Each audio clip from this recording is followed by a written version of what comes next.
Ella creía que él estaba ahí para sanarla, pero cada sesión la arrastraba un poco más hacia su control. Lo que comenzó como terapia terminó convirtiéndose en una trampa que nunca vio venir. Cuando finalmente entendió la verdad, su vida ya había cambiado para siempre. Emily Harper tenía 32 años y vivía sola en un complejo de apartamentos tranquilo, siempre impregnado del olor a ropa limpia y concreto mojado por la lluvia. Desde afuera, su vida parecía estable, un trabajo decente, un auto limpio, una sonrisa educada. Pero dentro de su mente, el trauma resonaba con fuerza. Recuerdos viejos. Miedos antiguos. Noches en las que el sueño llegaba en fragmentos cortos y rotos. Por eso buscó ayuda. El doctor Nathan Cole tenía excelentes recomendaciones.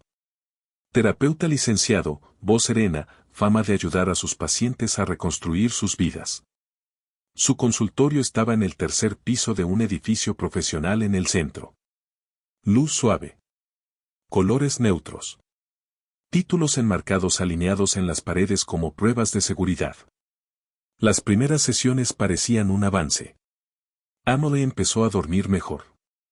La ansiedad disminuyó. Confiaba en él. Por completo. Nathan escuchaba con atención, tal vez demasiada. Recordaba detalles pequeños que ella misma había olvidado haber compartido. Miedos de la infancia. Inseguridades que jamás había dicho en voz alta a nadie más. Cada vez que se los devolvía, Emily se sentía validada. Como si él realmente la viera.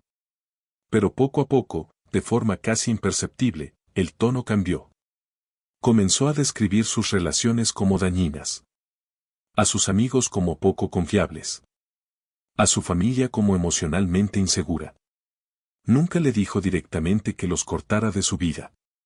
Solo sembró la idea, y dejó que creciera sola. Emily empezó a cancelar planes.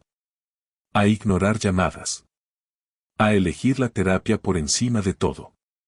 Nathan fomentaba la dependencia, disfrazada de cuidado. Le decía que sanar requería aislamiento. Que el crecimiento ocurría cuando las voces externas se silenciaban. Que él era el único capacitado para guiarla a través del daño en su mente. Al principio, Emily lo cuestionó. Luego dejó de hacerlo. Su mundo se fue encogiendo en silencio. Una sesión a la vez. Pasaron semanas. Luego meses. Nathan sugirió sesiones extra. Después, sesiones privadas fuera del consultorio. Lo presentó como flexibilidad. Como compromiso. Como una prueba de que él se preocupaba más que cualquier otro terapeuta. Emily aceptó. Siempre aceptaba. En el trabajo notaron el cambio. Hablaba menos. Evitaba el contacto visual. Su postura se cerraba sobre sí misma, como si intentara desaparecer. Cuando le preguntaban si estaba bien, sonreía y decía que la terapia la estaba ayudando. Pero algo no cuadraba. Comenzó a dudar de sus propios recuerdos. Nathan cuestionaba su versión de los hechos. Reformulaba momentos hasta que ella dudaba de lo que realmente había pasado. De lo que realmente sentía. De si sus instintos merecían confianza. Gaslighting envuelto en lenguaje clínico. Emily dejó de escribir en su diario porque Nathan decía que reforzaba pensamientos distorsionados. Dejó de buscar información sobre salud mental porque él advertía que eso confundiría su progreso. Dejó de confiar en sí misma. Él reemplazó su voz interior con la suya. Luego llegaron las reglas. No hablar de la terapia con nadie. No cuestionar sus métodos. No faltar a sesiones sin explicación. Cuando Emily dudaba, Nathan lo llamaba resistencia.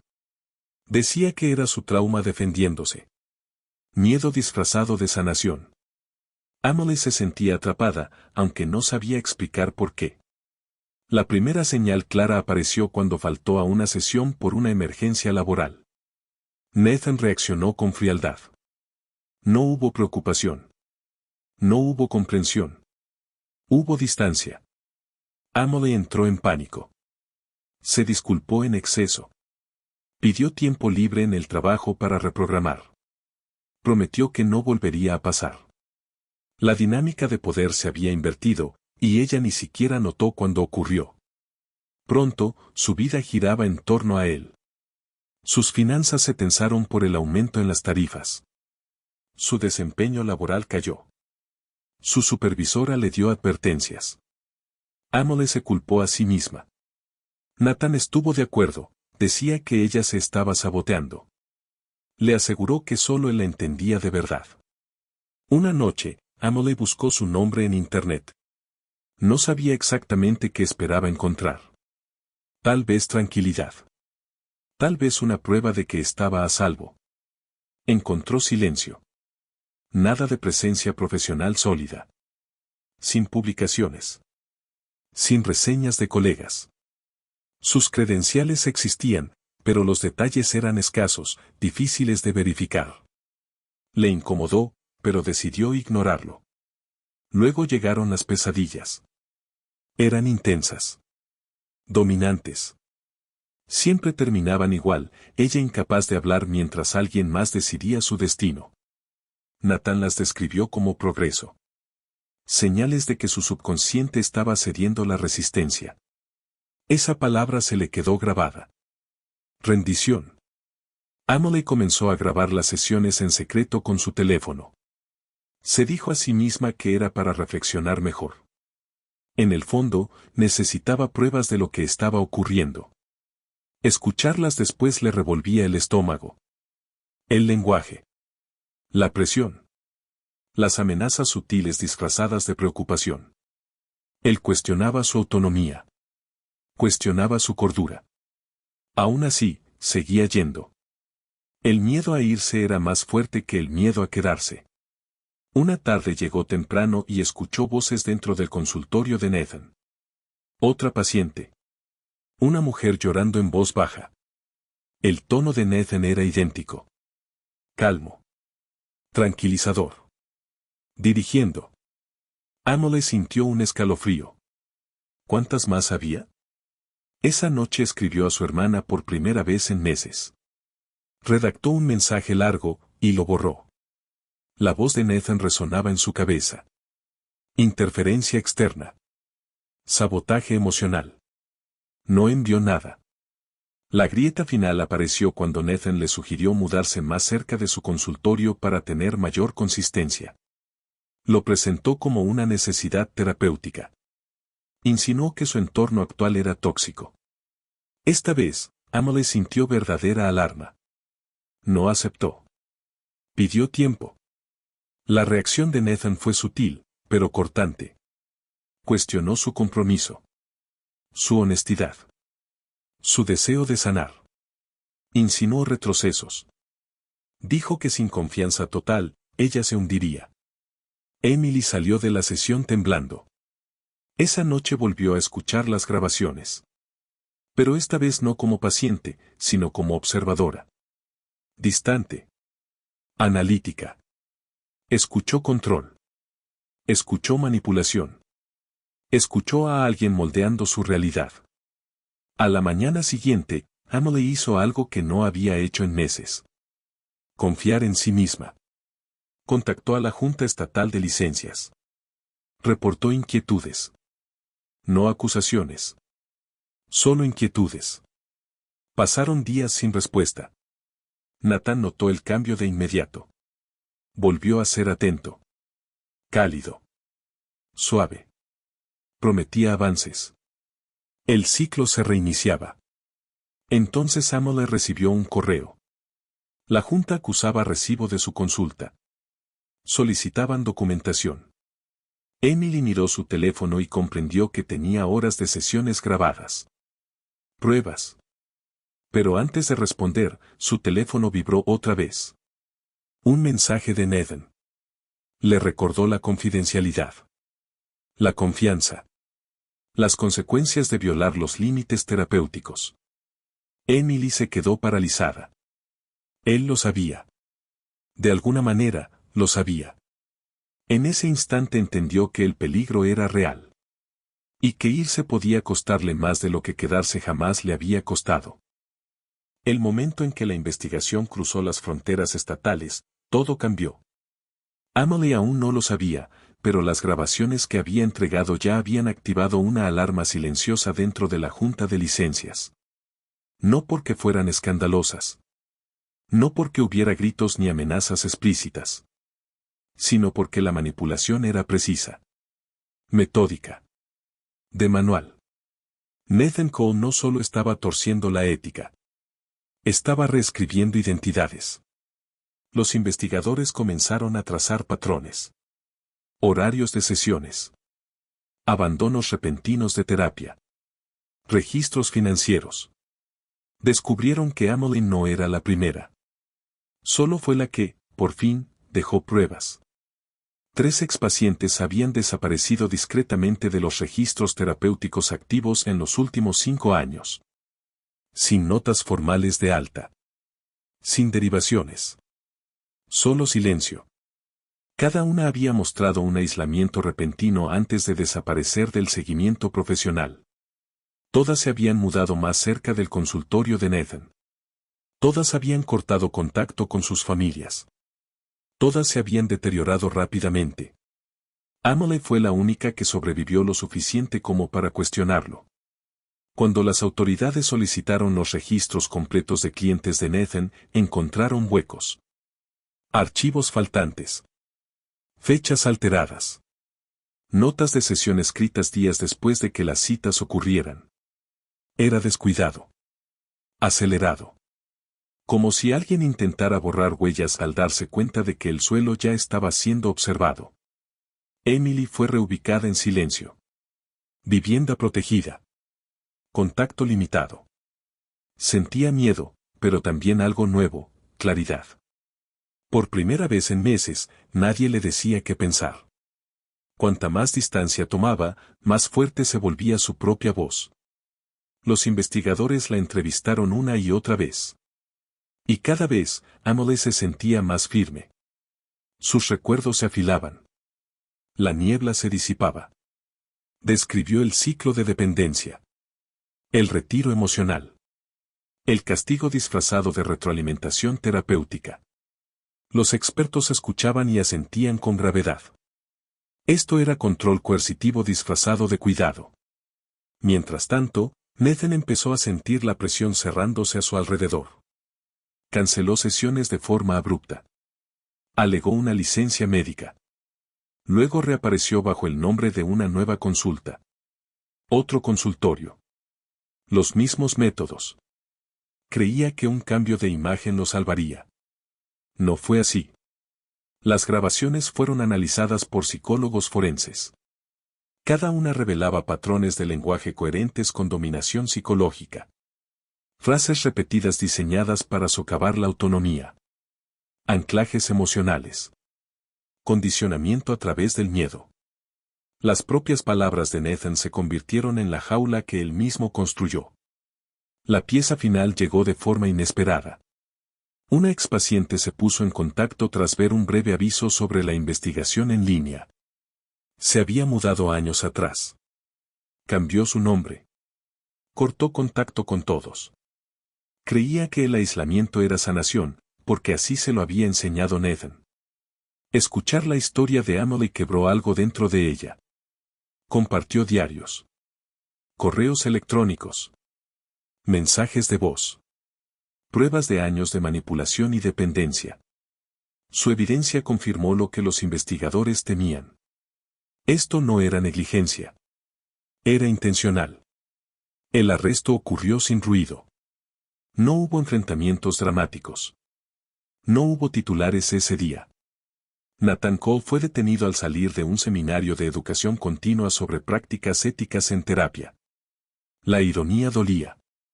Durante el interrogatorio, se mantuvo calmado.